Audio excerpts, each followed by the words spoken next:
Ethan Sterling looked across the party crowd and saw a woman who took his breath away. Turquoise bikini, a knockout body, hair in shiny waves and a shy but devastating smile. "Who is that?" he murmured. And when she turned in profile, he choked. No, it couldn't be, but it was Mia Brooks, his assistant, the woman he saw every day and found ridiculously ugly and plain. "Shit," Ethan whispered, watching another man make her laugh. And now every man at the party was staring, and a jealousy he didn't even know existed started to boil. First of all, hello! I'm Rowan, the creator of this channel. And now, on the screen, you're seeing comments from Renita Turner and Scatpack. Thank you so much for commenting. And tell me something. Do you think love between the nobody secretary and an arrogant boss can work out? Answer down below, and maybe your comment will show up in the next video. Chapter 1. The Invisible Assistant. Some people are seen every day, yet never truly noticed. Ethan Sterling had the kind of arrogance that came wrapped in Italian suits and an 8-figure bank account, and he knew the world had been too generous with him, so why pretend to be humble? At 32, his tech company was worth billions, and Seattle bowed at his feet, and the people who worked for him learned quickly that Ethan didn't ask about weekends or remember birthdays. He saw employees as replaceable parts in a well-oiled machine. Mia Brooks was the quietest part of all, so invisible that Ethan frequently forgot she was a real human instead of an extension of management software. And that was exactly how she liked it, because being invisible meant not being judged, not being the nerdy girl nobody invited to dances or noticed in school hallways. 3 years of being treated like intelligent furniture, 3 years of "Brooks, handle this," said in the same tone someone would ask Alexa to play music. What Ethan didn't know, what he genuinely never noticed, was that underneath that hideous beige cardigan and thick-framed glasses, there was something that would make men stop in the middle of the street, if anyone paid attention. But Mia had grown up being the girl good at math and terrible at socializing, never had a boyfriend, never went to prom, so she assumed she was plain and dressed for comfort, hair pulled into a tight bun because it couldn't get in the way. Genuine lack of awareness of her own potential. Monday started like always, Mia arriving at 7:15 to have the coffee ready when Ethan walked in at 7:30. She wore a beige cardigan over a shapeless white blouse, grey pants too baggy, and her hair was pulled back so tightly it looked painful, every strand tamed into submission. Ethan walked in right on time, blue eyes sliding over her like they would slide over a chair. "Brooks, is the Japanese investors' report ready?" "On your desk since 7 o'clock, sir," Mia replied without looking up, fingers continuing to type. "I also reorganized your schedule because the New York flight got moved up, so I shifted the legal meeting to Wednesday and cancelled lunch with Microsoft, but I already rescheduled for Thursday next week." Ethan grabbed the coffee without thanking her, took a sip, and Mia waited. It's lukewarm. Steam was visibly rising from the cup, but she'd already learned that picking battles was essential. "I'll make another one, sir." "Leave it." He was already walking to his office and dismissing the entire interaction. At 10 in the morning, 2 directors passed Mia's desk on their way to Ethan's office, and one of them stopped with a kind smile. "Good morning, Mia. How are you? The report you prepared yesterday was excellent." She blinked, genuinely surprised because people rarely spoke to her beyond delegating tasks, and murmured a hesitant, "Thank you." When they entered Ethan's office, she heard through the cracked door, "Your assistant is always so efficient. You're lucky." And Ethan's response cut something in her chest. "She's competent, yeah. I don't know. Never really noticed. I guess she's kind of plain, but she gets the job done." Mia kept typing without missing a beat because that's what she did, absorbed comments and moved on. Kind of plain. 3 years. And that was all he had to say. Like she was beige wallpaper in a dentist's office. It was almost 3 in the afternoon when Natalie Sterling stormed into the office with hurricane energy, designer bags swinging. "Mia!" She hugged Mia with affection that still made her stiffen slightly because she'd never gotten used to casual physical touch. Over the last 6 months, they'd developed genuine friendship, and Natalie was one of the few people who made Mia relax. What brings you here? You avoid the office like the plague. Because my brother turns any space into a toxic zone, Natalie said loud enough for Ethan to hear, and Mia saw him raise his middle finger without looking. Fioz, but I came on a mission. My charity pool party is Saturday as you're going. I won't take no for an answer. Mia's stomach sank because social situations made her anxious. Nat, it's not my kind of thing. Too many people. I don't know anyone. Parties aren't my habitat. You know me, and you need a social life beyond organizing my idiot brother's schedule. Natalie sat on the desk with familiarity. You deserve to have fun instead of living in hermit mode. Ethan's voice cut through the office before Mia could respond. Brooks isn't going. She probably has more exciting plans, like reorganizing the pantry or alphabetizing that spice collection. Dense silence, and Mia felt something dangerous coil up her spine. A whisper saying that maybe just this once she didn't have to swallow the comment. Natalie was watching with poorly disguised expectation, and Mia's voice came out drier and sharper than anything she'd ever directed at him. Actually, Mr. Sterling, my plan was to binge documentaries on medieval architecture while organizing spices in alphabetical order, because my life is as exciting as watching paint dry. But I'll accept Natalie's invitation and interact with real human beings, imagine that. Natalie let out a loud laugh that echoed through the office, and for the first time in 3 years, Ethan stopped what he was doing and really looked at Mia, surprise or irritation or both reflecting in those blue eyes. Did you just get sarcastic with me? Mia was already standing, grabbing a folder, and didn't look back when she responded in a neutral voice. Me, sir, never. That would be completely unprofessional, and I would never compromise the standards of this office. Natalie laughed so hard she had to hold onto the desk, and when Mia finally dared to look, Ethan was still standing there with an unreadable expression, but then he shook his head and went back to his computer, dismissing the moment. She felt something bitter, because even when she allowed herself to be seen, he chose to look away. Natalie waited until Ethan was absorbed in work to approach Mia, voice low. That was amazing. Seeing my brother lost because someone talked back was the best gift. I shouldn't have done that. He's my boss. I was disrespectful. I'm going to get fired. You're not getting fired because he recognizes your competence, and you're the only reason his life functions. Natalie held her shoulders. And you are coming Saturday, right? Before Mia could answer, Natalie walked back to Ethan's office, and Mia heard perfectly through the cracked door. You're horrible to her. To who? Ethan asked, distracted. To Mia. You treat her like she's a human Siri. When was the last time you asked how she is? That you thanked her? That you saw her as a real person? I pay an excellent salary. Money doesn't replace basic decency. She works for you, she's not property. Natalie paused. One day she's going to get tired and leave, and you'll realize too late what you lost. She won't leave, Ethan said with irritating confidence. Keep treating her like furniture, and find out. Mia pretended to be absorbed in her computer when Natalie left his office, but Ethan's sister stopped, leaned in and whispered, Saturday, 2 in the afternoon. I'm sending a car to pick you up. One more thing, Mia. Bring a bikini. Before she could protest, Natalie was already leaving, waving cheerfully. The rest of the afternoon passed in tense silence, and Mia felt the weight of Ethan's gaze even through the closed door, as if he were processing something he couldn't name. At 6 in the evening, when she was organizing her desk to leave, she heard his voice. Brooks. She took a deep breath before walking to him. Ethan was leaning against the door, arms crossed, and for the first time he seemed to really look at her. Not through, but really looking. Sir? Ethan opened his mouth, closed it, and for the first time in 3 years, she saw him hesitate, genuine uncertainty crossing those normally confident features. Finally, he shook his head. Nothing. Good night, Brooks. Good night, sir.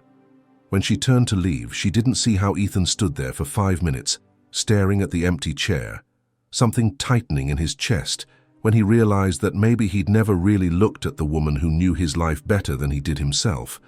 But then he shook his head, dismissing it as absurdity from a stressful day, because Mia Brooks was his assistant, efficient and invisible and irrelevant beyond her duties. And as he went back to work, completely unaware that something had changed. A tiny crack in the wall separating boss from assistant. He didn't know that in 4 days his perception would be turned inside out so dramatically that he'd spend the rest of his life trying to understand how he'd been so blind. And here's Rowan again. And let me ask you a little question. How do you think Ethan is going to react when he realizes his secretary was so much more than he imagined? Chapter 2. The Pool Party Reveal. Something is about to happen here. I know. We need to be ready. Saturday morning arrived with sun too bright, and anxiety growing in Mia's chest like rising tide, and she was sitting on the edge of her bed staring at the open closet that confirmed what she already knew. She had absolutely nothing appropriate to wear to a fancy Seattle high society pool party. Cardigans, shapeless blouses, tailored pants, all in neutral and practical tones that screamed, "Don't notice me." And the idea of showing up at the Sterling mansion looking like a lost secretary made her stomach turn in a not pleasant way. She picked up her phone 3 times to call Natalie and cancel, 3 times typed half an apology message, and 3 times deleted everything because she knew Natalie simply wouldn't accept it. But at 11 in the morning, when she was about to try for the 4th time, the doorbell rang with insistence that could only mean one thing, and Mia opened the door to find Natalie Sterling standing in the hallway holding at least 6 designer bags and a smile that promised trouble. "Don't even try," Natalie said before Mia could open her mouth, gently pushing her inside and throwing the bags on the small couch. "I've been watching your panic growing since last night because I know you, so I came prepared to shut down all excuses before you formulate them."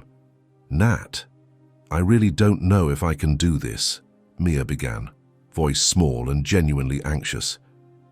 "I'm not the kind of girl who goes to fancy parties with rich and beautiful people. I'm the one who stays home reading or watching documentaries. This isn't my world." "Mia Brooks, you are exactly the kind of girl who belongs anywhere you choose to be."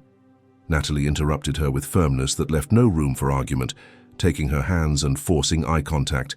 "You just never knew it, because you spent your whole life believing the wrong narrative about who you are.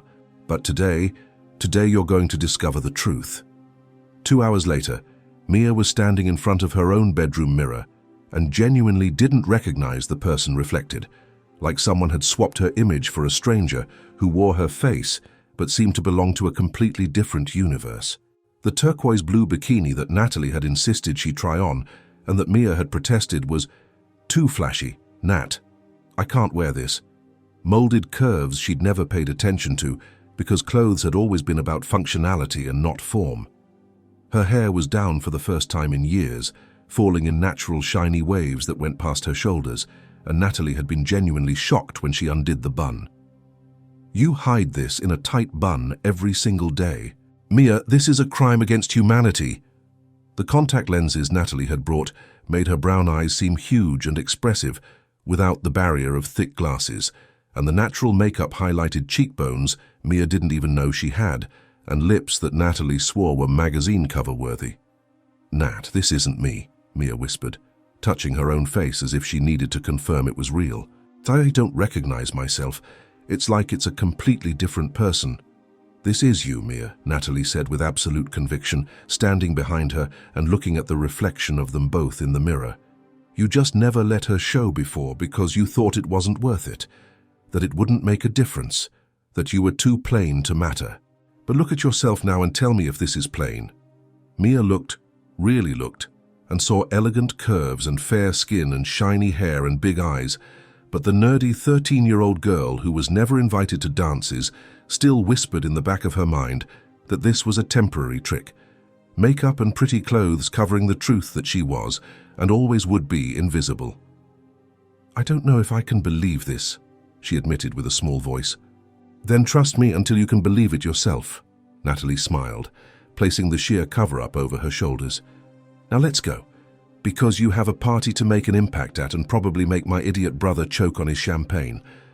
The Sterling mansion was as absurd as Mia remembered from the few times she'd come to deliver urgent documents to Ethan, all glass and modern architecture, with an infinity pool that seemed to merge with the horizon and gardens so perfectly manicured they looked like a movie set. There were easily 200 people scattered across the lawns and around the pool, all beautiful and rich and comfortable in their own skin in ways Mia had never been, and panic started rising in her throat like bile. "I can't," she whispered, grabbing Natalie's arm with enough force to leave marks. "Nat, there are too many people up. Everyone looks like they walked out of a magazine, and I'm going to walk in and they'll all look at me and know I don't belong here." "Yes, you can, and you're going to be amazing," Natalie responded with irritating confidence, gently pulling her toward the garden. "I'm going to get drinks for both of us. You stay here and just breathe, okay? Be yourself, which is all you need to be." Before Mia could protest, Natalie disappeared into the crowd with the ease of someone born for environments like this, and Mia stood alone near the edge of the pool, pulling the sheer cover up like it was a shield against the stares she felt, but couldn't confirm were real or imagined. She was seriously considering just leaving and calling an Uber when a soft male voice spoke behind her. "Excuse me." Mia turned to find an absurdly handsome man smiling at her, dark hair perfectly styled, and bright green eyes full of obvious interest. "I'm Ryan Torres, and I feel like we've met somewhere but I can't remember where, which is impossible because I'm sure I'd remember you." Mia blinked, genuinely confused because handsome men didn't talk to her, never had, and her brain froze trying to process why this one was. "No, I don't think we've met before." "I'm sure I'd remember." "Then this is a first impression, and I'm already doing a terrible job," Ryan said with a smile that probably melted female hearts regularly. "Let me try again. Can I get you a drink? You look a little lost, and coincidentally, I know the bar very well." "Why?" The question came out before Mia could filter, and Ryan blinked surprised before laughing with genuine delight. "Why am I going to offer you a drink?" He seemed to find the question adorable.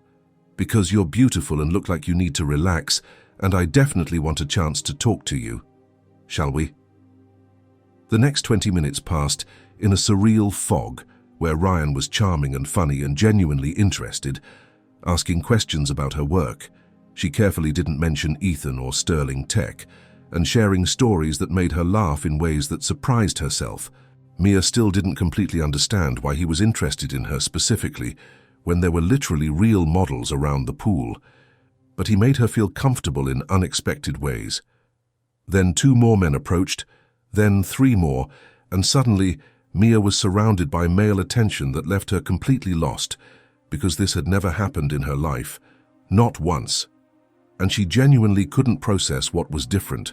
"Why is everyone being so nice to me?" she asked Ryan, voice confused and slightly scared. Ryan laughed like she'd told an exceptionally good joke. "Are you serious right now? Mia, look at yourself." Mia looked down, seeing the turquoise bikini and the body she'd never paid attention to, because it had always just been a functional vehicle to transport her brain from one place to another. "I don't understand what you mean." "You're adorable," Ryan said with genuineness that made the words sound true, "and the fact that you apparently don't know it makes you even more attractive, because genuine humility is rare in this world." On the other side of the pool, Ethan Sterling was bored to the point of considering inventing a work emergency to escape his own party E, because socializing with investors and business partners when he'd rather be in the office reviewing financial reports was a special kind of torture. He was in the middle of a monotonous conversation about the stock market when he heard female laughter that cut through the general buzz. And something about the sound made him instinctively look toward the garden. There was a goddess standing near the pool, and Ethan felt the air stolen from his lungs so abruptly it was almost painful. Turquoise blue bikini that molded a completely knockout body, hair falling in shiny waves that captured the sunlight, and a shy but absolutely devastating smile that made something tighten strangely in his chest. She was surrounded by men clearly competing for her attention, and there was something about the way she seemed surprised and slightly confused that was both adorable and intriguing. "Who is that?" Ethan murmured to the colleague beside him, unable to take his eyes off her. "No idea, but I'm definitely going to investigate," the man replied, already starting to move in her direction. Ethan kept watching, fascinated in ways he couldn't name, and when she laughed at something Ryan Torres said, his most irritating business rival, the sound was familiar in a strange way that made something poke at the edge of his consciousness. She turned slightly in profile, and the light hit her face at a specific angle, and Ethan's brain simply froze. No, impossible. It couldn't be. But it was. The shape of her face, the curve of her nose, the specific way she tilted her head when listening to someone speak. "Brooks," he whispered to himself, choking on champagne with enough force to make him cough violently. People around looked with concern, but Ethan didn't care at all. He was completely fixated on that woman, who was impossible to be his assistant, but clearly was. That's Brooks. He spoke louder now, still coughing. Natalie appeared beside him with a satisfied smile that promised trouble. "I'm surprised, big brother. That's MIA, Ethan practically shouted, pointing in her direction with a lack of subtlety that would have been embarrassing if he had the capacity to care about anything besides absolute shock. "That's the Mia who always existed," Natalie responded calmly, taking a sip of her own drink. "Or you just never bothered to really look. So you never saw what was in front of your nose every single day for 3 years. Ethan was in shock so deep he could barely form coherent thoughts, because that woman, who was making literally every man at the party stop to look, worked for him for 3 years. He saw her every day. How the hell did he never notice? How? She... Words failed completely. Is beautiful. Always was. Natalie hit his arm hard enough to hurt. She just hid behind those horrible cardigans and didn't even know she was hiding because she genuinely believes she's plain. And now every man here noticed what you were too blind to see. Pathetic, honestly. Ethan saw Ryan whisper something in Mia's ear, saw her blush, that adorable flush rising up her cheeks, and laugh in a shy but genuine way. And when Ryan took her hand and started leading her toward the more private area near the pool, something broke inside Ethan. Jealousy, pure and primitive and completely irrational, boiled in his chest with intensity that surprised him. Excuse me," he murmured, already walking before having a conscious plan, just knowing he needed to interrupt whatever Ryan Torres thought he was doing with his assistant. Wait, his. Since when was Mia his in any way that mattered? But the thought didn't matter because he was already crossing the garden with determination. "Brooks," he said when he got close enough, voice coming out rougher than intended. Mia turned, and when her eyes met his, there was genuine surprise reflected in that huge brown... "Mr. Sterling, you recognized me." "Of course I recognized you," Ethan lied completely, because it had taken a full 15 minutes of staring and almost choking to death to make the connection. "Can we talk about work? It's urgent." "Work?" Mia tilted her head in that familiar gesture that was devastating now that he could see the length of her neck, the curve of her collarbone. "It's Saturday, sir, and unless the office is literally on fire..." "It's urgent," Ethan repeated firmly. Ryan laughed with poorly disguised amusement. "Sterling, relax, man. Let the girl enjoy the party without talking about work on a beautiful Saturday like this." Ethan looked at Ryan with undisguised hatred that would have been unprofessional if he had the capacity to care. "I didn't ask for your opinion, Torres, and I'm sure there are other people for you to bother."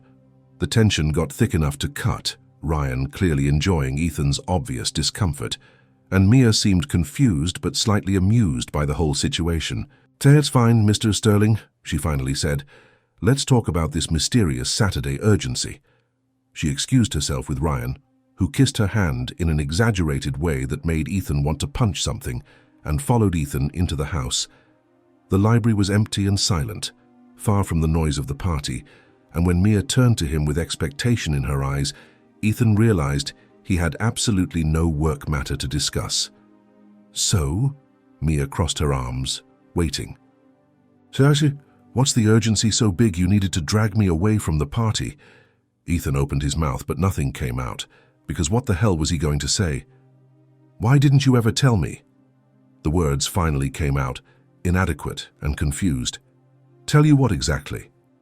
"That you were like this." He made a vague gesture in her direction, unable to articulate better. "Like what, sir?" "Beautiful." You're beautiful, Mia. Absolutely stunning. How the hell did I never see... Wait. Mia raised her hand, interrupting. Are you messing with me right now? Is this some kind of cruel joke? What? No. Why do you think... Ethan, Mr. Sterling. I'm not beautiful, okay. Mia was getting red now, uncomfortable and defensive. I'm the nerdy girl you barely look at in the office, the one who wears ugly cardigans and thick glasses. The invisible one. Do you really believe that? Ethan was genuinely shocked. Mia, you're absolutely stunning. You always were. I was just an idiot and too blind to notice. Stop! Mia was red now, voice loud and emotional. How you're being weird and inappropriate. You're my boss. And just because you saw me in a bikini doesn't mean you can suddenly... It's not about the damn bikini. Isn't it? Mia gave a bitter laugh. For 3 years, Mr. Sterling, 3 years, where you barely knew I existed as a real person, and now suddenly you're paying attention, calling me beautiful, asking me to call you by your first name. She was trembling slightly. You know how that makes me feel? Like I only matter when I'm visually attractive, visible in the right way. Tears started forming in her eyes. I hated feeling invisible, but this is worse because now I know I'm only worth your attention when I look different. That's not true, Ethan practically shouted, desperate to make her understand something he himself could barely process. But Mia was already leaving Ethan alone in the library with the terrible realization settling in. Mia genuinely didn't know. She really believed she was plain, unremarkable, and he had never done anything to contradict that narrative, never complimented her, never saw her. And now other men were seeing, were valuing, and Ethan desperately wanted her to look at him with that shy smile instead of smiling at Ryan Torres. Shit. He was completely and irrevocably screwed. And now, will Ethan accept that he fell for Mia, or will he try to repress his own emotions? Chapter 3. The jealousy he didn't know he had. Sometimes, reality... Monday arrived with the weight of impending doom, and Ethan Sterling was sitting in the office at 7 in the morning, trying to convince himself that the weekend had been a temporary hallucination caused by bad champagne or maybe sunstroke, because the alternative, that he'd spent 48 hours obsessed with his assistant, was absolutely unacceptable. But when Mia walked in at 7:15, he knew immediately it hadn't been a hallucination, because he felt the physical impact of her in ways he'd never felt before. She was back in her usual uniform, tight bun that looked painful, thick-framed glasses, beige cardigan over shapeless white blouse. But now Ethan knew what was underneath and couldn't help but see. He saw the huge brown eyes even through the ugly glasses, the perfect skin without makeup, the mouth he couldn't stop imagining smiling in that shy and devastating way she'd smiled at Ryan Torres. "Good morning, Mr. Sterling," Mia said in a professional and neutral voice, placing the coffee on his desk with the practiced precision of 3 years of routine. "Your coffee, and I reorganized the third quarter reports by order of priority like you asked Friday." Ethan looked at her, really looked for the first time since Saturday, and saw everything he'd been too blind to notice before, every small detail that suddenly seemed monumentally important. "Sir?" Mia frowned, slightly uncomfortable under his fixed gaze. "Are you okay? You're staring." "I'm not," Ethan lied automatically, forcing himself to look away and focus on the computer, even though the words on the screen were completely incomprehensible. "Yes, you are, and you've been doing it since Saturday," Mia insisted, crossing her arms defensively. "It's uncomfortable, sir, and if you're having some problem with me or my work, I'd prefer you be direct instead of looking at me strangely." "I don't have any problem, Brooks," Ethan responded more harshly than intended. "Get back to work." Mia opened her mouth as if to argue, thought better of it, and went back to her desk with rigid posture that screamed contained irritation, and Ethan pressed his fingers to his temples, trying to control the chaos that had been his mind since he saw Mia in a bikini. It was going to be a very, very long week. It was almost 10 in the morning when Ryan Torres showed up at the office. Ryan Torres, who had never shown up without warning in 3 years, and walked straight to Mia's desk with a charming and confident smile that made Ethan squeeze his pen hard enough to almost break it. "Mia," Ryan said with familiarity that cut something in Ethan's chest. "I've been thinking about you since Saturday. Want to have dinner Friday? I know an amazing Italian restaurant downtown. Mia looked up, surprised, and then smiled, that shy but genuine smile, and Ethan felt jealousy boil in his veins. I think so.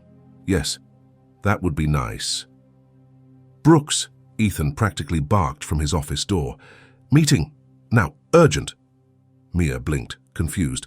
Sir, I just got here, and we don't have anything scheduled for now, Brooks. His voice left no room for argument. Ryan smiled with poorly disguised amusement. See you Friday then, Mia, he said, kissing her hand again. What the hell was this obsession of his with kissing her hand? And left. The urgent meeting was a painfully long 30 minutes of Ethan inventing completely random questions about reports that didn't even exist, while Mia looked at him like he'd completely lost his mind. Mr. Sterling? She finally interrupted, when he asked for the third time about financial projections for a department they hadn't discussed in months. Are you okay? Because this isn't making any sense. I'm perfectly fine, Ethan replied coldly. You can get back to work. Mia left the office shaking her head, and Ethan allowed himself exactly 5 seconds of admitting to himself that he was acting like an absolute idiot before diving into work, as if that could make him forget that his assistant had a date with Ryan Torres on Friday. Tuesday was worse because Mia was reaching for a file on the high shelf, stretching on her tiptoes, and the beige cardigan rode up, revealing a tiny piece of skin at her waist, maybe 5 centimeters. Nothing major, but Ethan's brain completely froze. The folder he was holding fell from his hands, papers exploding all over the floor in dramatic chaos that made Mia turn around, startled. Mr. Sterling! She ran to help, kneeling down to pick up papers. Are you okay? I'm great, Ethan practically shouted, on all fours picking up documents with the desperation of a drowning man, face burning with embarrassment. Perfectly fine, it just slipped from my hand. You're acting very strange, Mia said, looking at him with genuine concern. Since Saturday you've been completely different, and it's starting to make me nervous, sir. Ethan didn't respond, because what the hell was he going to say? That he'd spent 3 years being blind and now couldn't stop seeing her, that every breath she took distracted him, that he was slowly dying of jealousy thinking about her with Ryan Torres. Impossible. Wednesday. Ethan did something he knew was completely inappropriate and invasive, but couldn't control himself. He looked at her calendar when Mia went out for lunch, and there it was, written in organized handwriting, Dinner, Ryan, 7 p.m. Friday. He stared at those words for an absurdly long time before going back to his office with a black mood that made everyone on the floor avoid him for the rest of the day. He was curt with directors, impatient with clients, and when he spilled coffee on his own shirt, Mia finally had enough. Okay, seriously, she said, marching into his office and closing the door. What's going on? You've been impossible for 3 days. You're treating everyone like garbage. And I swear if it's because of Saturday... Are you going out with Torres? Ethan interrupted, words coming out before he could filter them. Mia stopped, mouth still open from the interrupted sentence. That's relevant how exactly? To work. Just answer the question. It's a date, Mr. Sterling, Mia said slowly, as if explaining to a child. Single adults do this sometimes when they're interested in each other. It's called normal socializing. Ryan Torres is what? Nice, kind, interested in me? Mia crossed her arms. Because all those things are true, and honestly, I don't see how it's any of your business. She left before Ethan could respond, and he stood staring at the closed door for a full 5 minutes before grabbing his favorite pen and throwing it against the wall, hard enough to leave a mark. Thursday, Natalie stormed into the office with an expression that promised trouble. I heard you're being an idiot. Well, more of an idiot than usual. Who'd you hear that from? Ethan asked, but already knew the answer. From Mia, obviously. She called me last night completely confused because you're acting weird and being horrible to everyone. Natalie threw herself in the chair across from his desk. Boy, she even mentioned that maybe she should look for another job if you're so uncomfortable with her after Saturday. She's going to leave. Ethan practically jumped out of his chair, genuine panic exploding in his chest. Only if you keep being creepy and weird, Natalie replied calmly. Ethan, you like her. It wasn't a question, it was a statement. She works for me, Nat. So? She's not going to work for you forever, and you clearly have jealousy over Ryan. Natalie tilted her head. Admit it. I don't. Natalie grabbed her phone, opened Instagram, and showed a photo that cut the air from Ethan's lungs. Mia and Ryan having coffee somewhere charming, her smiling with that shy smile, hair down, and Ryan looking at her like she was the most fascinating thing in the world. When did they take this? Ethan asked, his voice coming out hoarse. Yesterday morning before work, apparently. Natalie observed his face. You are jealous. Just admit it, Ethan. He didn't respond because admitting it would make it real, and if it became real, he'd have to do something about it. And what the hell could he do when he'd spent 3 years treating Mia like furniture? Friday was absolute torture because Mia left exactly at 5 in the afternoon, first time in 3 years she'd left on time, with a polite excuse. I need to get ready, Mr. Sterling. See you Monday. Ethan stayed in the office until 9 at night, miserable and alone, looking at his phone every 30 seconds as if it would explode with information he didn't want, but couldn't stop looking for. And then at 8:15, Natalie sent a photo without a caption. Mia and Ryan at the restaurant, her wearing a simple but absolutely perfect dress, hair down in waves, shy smile while Ryan talked animatedly. Ethan looked at the photo for a full 45 minutes, memorizing every detail, the angle of her smile, the way she held the wine glass, and something hurt in his chest in a physical and real way. Another text from Natalie. Are you going to do something or are you going to let her go? He didn't respond because what the hell could he do? Mia was technically his assistant. Any move he made would be inappropriate and an abuse of power, and he'd treated her like furniture for 3 years. So what right did he have to suddenly decide he wanted her? None. The answer was no, right at all. But the idea of Mia with Ryan, or with any other man who had finally noticed what Ethan was too stupid to see, made something twist painfully in his chest. Jealousy and regret and desire and fear all mixed into an emotion he didn't know how to process. He'd built a business empire from scratch, had faced hostile investors and ruthless competitors without blinking, but the idea of confessing feelings to his assistant terrified him in ways nothing else could. He was actually in love with Mia Brooks, and it was too late to do anything about it.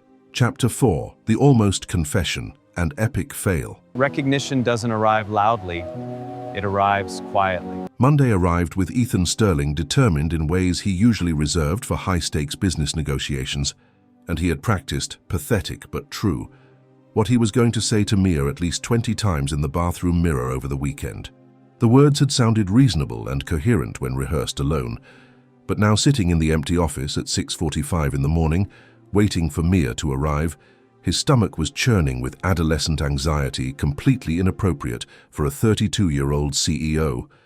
Mia walked in exactly at 7:15 like always, grey cardigan today over white blouse, impeccable bun, and when she placed the coffee on his desk with practiced precision, Ethan felt his heart race ridiculously. "Good morning, Mr. Sterling," she said in that neutral professional voice he'd spent 3 years ignoring, and now couldn't stop hearing on loop in his own mind. Mia. Not Brooks. Not Miss Brooks. Just Mia. And she looked up surprised. Can we talk?" "About work." She was already grabbing her tablet, assuming it would be another session of random questions like last week. "About us." Mia stopped completely, tablet suspended in the air. "There is no us, sir. There's you, my boss, and me, your assistant. That's literally the entire dynamic that exists." "Can you call me Ethan?" The words came out softer than he intended, almost a plea. "Why?" Mia crossed her arms, posture immediately defensive. "Why this sudden change? Sir, you've been treating me differently since the party, looking at me differently, and I don't understand because I haven't changed. Okay? I'm exactly the same person I was on Friday before the weekend. Just because you saw me in a bikini doesn't mean—" "It's not about the bikini." Ethan stood abruptly, frustration boiling. "Isn't it?" Mia gave a bitter laugh that cut. "So because 3 years, Mr. Sterling. 3 years where you barely knew I existed as a real person. Beyond the functions I perform, you treated me like intelligent furniture. like Siri with a body, and I accepted it because I needed the job, and you paid well." She was red now, voice trembling slightly. "And now suddenly you're paying attention, asking me to call you by your first name, calling me beautiful." Tears started forming in her eyes, and Ethan felt something tear in his chest. "You know how that makes me feel, like I only matter when I'm visually attractive in the right way, visible in the right way. And I hated feeling invisible for 3 years, hated being dismissed and ignored, but this is worse." Her voice broke. "Because now I know I'm only worth your attention when I look different, when I dress different, when I'm—" "That's not true!" Ethan practically shouted, desperate to make her stop saying things that were destroying something inside him. Heavy silence fell between them, only the sound of both their accelerated breathing filling the space. Ethan forced himself to breathe deeply, to find the words he'd practiced, but that now seemed completely inadequate for the pain he saw in her eyes. "Mia, you're right. About everything." He took a step toward her, hands raised in a gesture of surrender. "I was blind, an idiot. I treated you like a function instead of a person, and you deserved so much more. You always deserved more than I gave you." He moved closer, maintaining eye contact even though seeing tears in her eyes was almost unbearable. "But it wasn't the bikini. I swear it wasn't. It was realizing who you always were, the person who knows me better than anyone in this world, who knows when I'm stressed just by the way I type, who makes my entire life function in ways I didn't even realize until I started really paying attention." Mia was quiet now, just looking at him with shining eyes, and Ethan continued before he lost his courage. "You make me laugh with sarcastic comments you pretend don't exist. You're so absurdly competent that I honestly don't know how I'd function without you, and I should have seen this before, should have valued you before, should have—" "Ethan," Mia whispered, voice so low he barely heard. "I know I have no right to ask for anything," he continued quickly, feeling that if he stopped now he'd never have the courage to finish. "I know it's probably too late, and I was too horrible for too long. But Mia, seeing you with Ryan, with other men who finally noticed what I was too stupid to see for 3 years, it's killing me in ways I didn't even know were possible. Ethan, The office door burst open, and Ryan Torres walked in, carrying a huge bouquet of red roses, charming smile freezing when he saw the scene. Mia with tears in her eyes, Ethan standing too close to her, obvious tension in the air. "Oh," Ryan said, looking between the two of them. "Sterling, didn't know you were— well, this seems kind of private. Bad time." A moment of absolutely awkward silence stretched out, Ethan staring at the flowers like they were poisonous snakes, Mia turning red and quickly wiping away tears, Ryan clearly realizing he'd interrupted something significant, but not knowing exactly what. Ryan raised the flowers. "Mia forgot these at the restaurant Friday, and I wanted to return them personally." "I didn't forget any flowers," Mia said confused, voice still hoarse with emotion. "Well, technically I bought new flowers because I thought you deserved them," Ryan admitted with a charming smile. "Sorry for the creative lie. I just wanted an excuse to come see you." Ethan felt jealousy so intense he could barely breathe, hands closing into fists at his sides as he watched Ryan be everything he hadn't been. Thoughtful, romantic, clear in his intentions.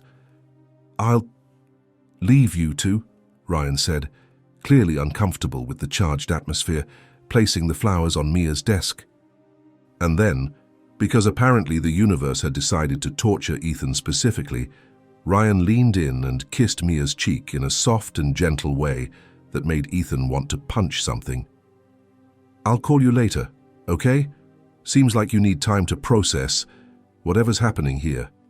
Ryan left, and the silence that remained was so heavy Ethan felt it physically, like the air had become concrete. "Flowers," he said finally, voice coming out flat and dead. "Tasi, he's kind," Mia responded quietly, looking at the huge bouquet on her desk. "Do you like him?" Ethan forced the question, even though he didn't want to hear the answer. "He makes me feel seen," Mia said after a long pause. "Valued and special. Things you never made me feel in 3 whole years." The words cut deep, each syllable a sharp blade directly into his chest, and Ethan absorbed the pain because he knew he deserved every drop. "You're right. he said quietly, retreating physically and emotionally. "You're completely right, and I was an idiot to think I had any chance after how I treated you." He took another step back, creating safe distance. "Forget it, Mia. Forget everything I said. You deserve someone like Ryan, someone who saw you from the beginning, who valued you immediately, who didn't need 3 years and a turquoise bikini to realize you're incredible. Ethan, no."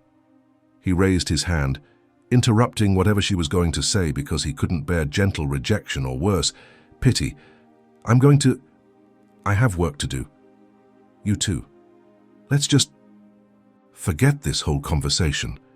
He went back to his office with stiff steps, closing the door perhaps with a little more force than necessary, and threw himself in the chair, staring at the computer screen without really seeing anything. Mia stood on the other side of the glass door, looking at the flowers Ryan had brought, tears silently running down her face, expression confused and hurt and lost. 10 minutes later, Natalie Sterling stormed into the main office like a hurricane on a mission, looking at Mia crying silently at her desk and then at Ethan's closed office door. "What happened?" she demanded, sitting beside Mia and pulling her into a tight hug. "Why do you two look like someone died? And why are there giant flowers on your desk?" "Your brother is impossible," Mia sobbed, finally letting the tears fall for real. "He says beautiful things about valuing me and really seeing me, and then Ryan shows up with flowers, and Ethan just backs off and says to forget everything, and that I deserve Ryan." She wiped her face furiously. "And I don't know if he really feels anything for me or if it's just bruised ego because another man wants me, and I'm so confused and—" "He's an idiot," Natalie said firmly, holding Mia's face between her hands. "My brother is the biggest idiot in the universe. But Mia, listen, he feels it. I have never seen Ethan like this. Never. Not when his ex-fiancée cheated on him. Not when he almost lost the company. Never." She wiped Mia's tears with her thumbs. "He's terrified because he finally feels something real and doesn't know how to deal with it." "It doesn't matter," Mia said, voice broken. "I can't keep waiting for him to decide if I'm worth the risk or not. Ryan wants me, clearly and without complication. Maybe I should just—" "Do you love Ryan?" Natalie interrupted, eyes fixed on hers. Long, heavy pause. "No," Mia finally admitted in a small voice. "But he's good to me, treats me well, makes me feel special." "Good isn't enough, Mia. You deserve what's incredible, extraordinary, world turned upside down," Natalie said with intensity. "And my idiot brother is incredible when he stops being a coward. He just needs to grow up and accept that he's in love with you." Mia looked at Ethan's closed office door, at Ryan's flowers, and felt like she was being torn in two opposite directions. One man who saw her clearly but didn't make her heart race, and another who made her heart implode but was too terrified to commit, and her stuck in the middle, invisible again in ways that hurt more than anything before. Well, I admit I want to see Ethan and Mia together now, but do they want that too? Chapter 5. The Real Confession. Finally. And nothing looks the same after that. The week passed in slow torture of icy professionalism that made the office feel like an elegant morgue, with Ethan and Mia being painfully polite to each other in ways that made everyone on the floor realize something was fundamentally wrong. No sarcastic comments, no shared laughter about difficult clients, none of the small moments of connection they'd started building in recent weeks. Just, yes, Mr. Sterling T-Rest and thank you, Brooksasian, said with coldness that cut deeper than any shouting. Ethan was miserable in ways he didn't know were possible, and Mia was going out with Ryan, second date on Tuesday, third on Thursday, and every time she casually mentioned plans or smiled looking at messages on her phone, Ethan died a little inside. She seemed happy, or at least lighter than she'd been, and Ryan was clearly attentive and present in ways that made Ethan hate himself for never being those things when he had the chance. Friday night found Ethan alone in the office at 9:30, always alone lately, because going home meant being alone with thoughts about Mia with another man, when Natalie Sterling burst in without knocking, turning off lights on her way and marching straight to his office with an expression that wouldn't accept argument. "This is over," she declared without preamble, crossing her arms. "You're going to talk to her. Now. Today. I won't accept excuses or postponements. Nat, it's not that simple, Ethan began, but Natalie raised her hand, cutting him off mid-sentence. Now, Ethan. Immediately. Because Mia is going to say yes when Ryan asks her to be his girlfriend, which is happening Monday. She dropped the bomb calmly, watching his face go white. I know because Ryan asked me about her favorite flowers yesterday, and when men ask about favorite flowers, it's because they're planning an official relationship proposal. Ethan's world literally stopped, blood freezing in his veins, as his brain processed the words. What? He whispered, voice hoarse with shock. You heard perfectly. You have 48 hours, Ethan. Decide what you want and fight for it with everything you have, or lose her forever and spend the rest of your life miserable wondering, what if? Natalie turned to leave, but stopped at the door. And honestly, she deserves someone who fights for her. So be that someone or get out of her way. Natalie disappeared, leaving Ethan alone in the empty office, staring at Mia's chair where she spent 8 hours a day making his life functional and bearable and real in ways he was only now fully realizing. Panic started rising, tightening his chest until it was hard to breathe, and suddenly he was grabbing his phone with slightly trembling hands. He called Mia, straight to voicemail. He tried again. Same thing. So he typed a quick text with clumsy fingers. Where are you? The response came instantly, making his heart jump. Why? I need to talk to you. Ethan typed back immediately. Work can wait until Monday, Mr. Sterling. It's Friday night.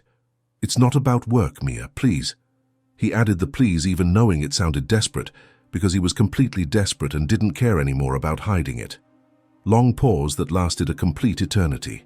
Then, I'm at the park near my apartment, the one with the small lake. Ethan was in his car in less than 30 seconds, driving through Seattle streets, with singular focus he usually reserved for critical business negotiations. And his heart was beating so hard he could hear the blood rushing in his own ears. He had no plan, no rehearsed words this time. He just knew that if he didn't do this now, if he wasn't completely honest and vulnerable in ways that terrified him, he was going to lose the only thing that really mattered. Mia was sitting on a bench facing the small lake, illuminated by the park's yellow lights, and she was wearing simple jeans and a basic white t-shirt, hair down in natural waves and no glasses, and Ethan felt the air leave his lungs because she was so beautiful it hurt to look. She turned when she heard his footsteps approaching, genuine surprise crossing her face. Ethan, what are you doing here? I thought. I love you. The words exploded from him before he could filter them or soften them or make them more palatable. Mia froze completely, eyes widening, mouth opening slightly in shock. What? I love you, Ethan repeated, walking closer and sitting beside her on the bench, turning his body to face her completely. Guys, I know I have no right to say this. I know I was absolutely horrible to you for 3 years. I know I don't deserve to be heard, much less considered. But Mia, I love you. He took a deep breath, forcing himself to continue, even though seeing tears starting to form in her eyes made something tear in his chest. 3 years, Mia. 3 years where I should have seen who you really were, should have valued you, should have treated you like the incredible person you are instead of like a convenient function, and I was blind and stupid and completely an idiot. But it wasn't the party. I swear it wasn't seeing you in a bikini or seeing you beautiful or any superficial shit like that. He took her hands, holding them like they were an anchor. It was realizing that the most important person in my life, the person who knows me better than any human being on this planet, who makes me want to be a better version of myself, who makes every day bearable and real just by existing in the same space, was always you. Tears ran down Mia's face, shining under the park lights. Ethan, she whispered, voice broken. Ryan is going to ask you to be his girlfriend Monday. Natalie told me. Ethan felt his own voice break too. And he should, honestly he should, because you deserve someone who saw you immediately, who valued you from the first moment, who didn't need 3 years to realize you're extraordinary. He's better than me in every way that matters. Ethan was crying now too, tears running that he didn't even try to hide because vulnerability was the least he owed her. But Mia, I love you. Desperately, completely. In ways that scare me because I've never felt this before in my life. And if you give me a chance, one single chance, I'll spend literally the rest of my life showing you that you're the most incredible person I've ever met. And it's not because you're beautiful, even though you're absolutely stunning even without knowing it, he continued quickly, desperate to say everything before he lost his courage. It's because you're you. Smart and funny and sarcastic when you think no one's paying attention. Kind and competent and genuine in ways that are rare in this world. Perfect, imperfect, real you. Mia sobbed, crying openly now. You hurt me, Ethan. Made me feel invisible and worthless for 3 whole years. I know. Ethan squeezed her hands, voice fierce and broken. And I'll hate myself forever for it. I'll carry the guilt of wasting 3 years being blind when I could have loved you. But Mia, I see you now.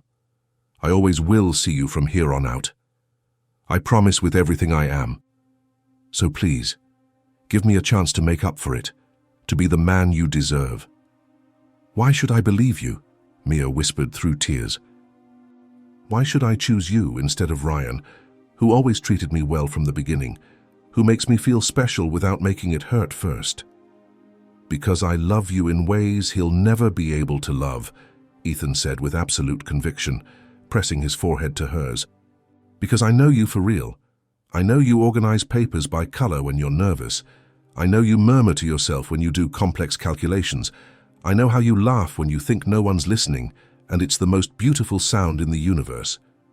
I know you take coffee with a ridiculous amount of sugar, but never admit it because you think it's unprofessional.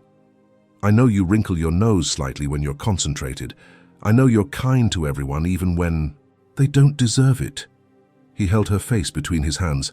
I spent 3 years not paying attention consciously, but my heart was paying attention the whole time.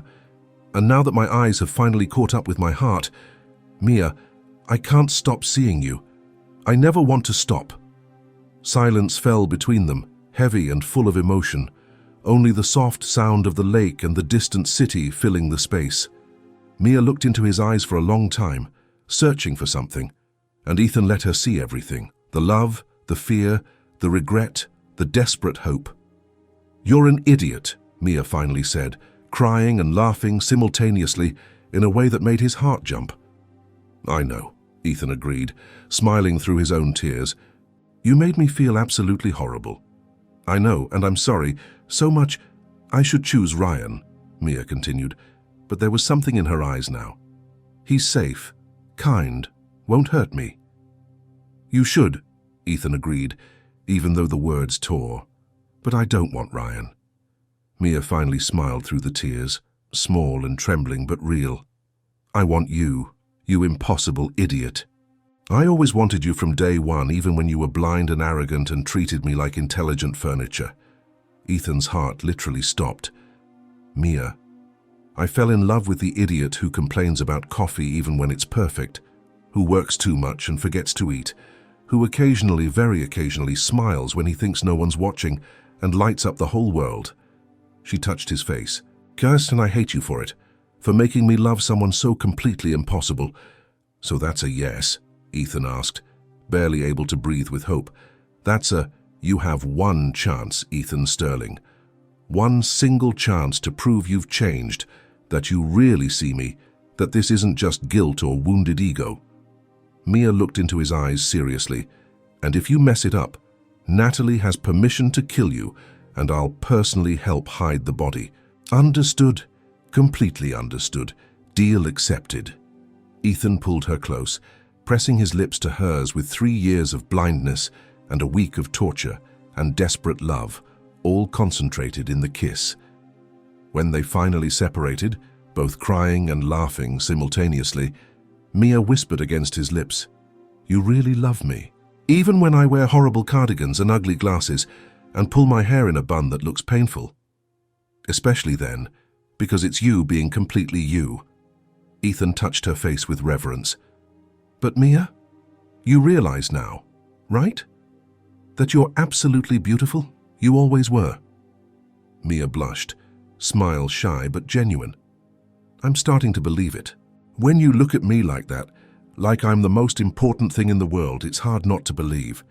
I'll look at you like that every single day for the rest of my life, Ethan promised, kissing her forehead. Until you believe it completely and never doubt again. Epilogue, 6 months later. The charity gala was packed with important and rich people, but Ethan Sterling only had eyes for one stunning woman in a dark blue dress who was animatedly talking with investors. Hair down in elegant waves and confident smile that still had that adorable shyness at the edges. Mia had been promoted to another division of the company 2 months ago, a necessary transfer to make their relationship appropriate, and was thriving in ways that made his chest ache with pride. She was incredible at work, commanding meetings with competence she'd always had, but now combined with confidence that came from finally knowing her own worth, and Ethan couldn't stop staring even when he should be paying attention to conversations about investments. "You're being obvious," Natalie said beside him, smiling. "Literally everyone knows you're completely in love." "Great, because I am," Ethan responded without shame. Ryan Torres approached, smile friendly and genuine. "You two are disgustingly cute together.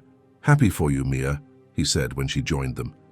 "Thanks, Ryan, and sorry for," Mia began, but Ryan shook his head. "You don't need to apologize for anything. You chose who your heart wanted, and I completely respect that," he smiled. "Besides, I met someone incredible last month, so everything worked out the way it should." When Ryan walked away, Ethan pulled Mia close possessively, and she laughed. "You know he's not a threat at all, right? You won. I chose you." "I know," Ethan murmured against her hair, "but I like you close anyway." "Controlling," Mia teased, eyes shining. "In love." "Huge difference." Natalie appeared shouting, "My brother finally has a functional brain. Miracles happen." Ethan rolled his eyes, but was smiling, pulling Mia onto the dance floor when soft music began. "Love you," he whispered in her ear as they danced. "Even when I wear horrible cardigans at the office," Mia teased. "Especially then, but Mia..." "Thank you." Ethan looked into her eyes, all the love he felt reflected in his gaze. "For letting me see you, the real you, the one who was always there waiting for someone to finally pay attention." Mia smiled, that shy and devastating smile that was only his now. "Thank you for finally looking, for seeing me when no one else did, for loving me when I didn't know I deserved to be loved." They danced in the middle of the gala, two idiots who took 3 years to realize the obvious, but finally, seeing each other completely and clearly. And Mia Brooks, for the first time in her life, believed it when someone said she was beautiful, because Ethan Sterling looked at her like she was the most precious thing in the entire universe, and she finally believed it completely. And now I'm going to tell you 8 fun facts about this story that you probably didn't notice. Ethan complained every day that the coffee was lukewarm, but there was literally always steam rising from the cup. It was pure control and power play, not about temperature. Mia allowed herself exactly 3 seconds of mentally rolling her eyes when Ethan was impossible. This millimetric self-control shows how she constantly repressed herself. Before the attempted confession in Chapter 4, Ethan rehearsed what he was going to say at least 20 times in the bathroom mirror. Even a billionaire CEO gets nervous about his crush. In Chapter 3, Mia left exactly at 5 in the afternoon for her date with Ryan, being the first time in 3 years she didn't stay late. Ethan noticed. Ethan stared at the photo of Mia with Ryan at the restaurant for a full 45 minutes, alone in the office at 9 at night. Total obsession. When Mia said where she was, Ethan was in his car in less than 30 seconds, meaning the man who never rushed for anything dropped everything instantly. Natalie planned Mia's transformation, forced the invitation, confronted Ethan 3 times, and gave the final ultimatum. Without her, they never would have worked things out. The epilogue happens 6 months later because that was the time Mia needed to really believe she was beautiful, showing that self-esteem doesn't change instantly even with true love. That's it. End of fun facts. And to watch another incredible story, click on the video that appears now on your screen and check it out.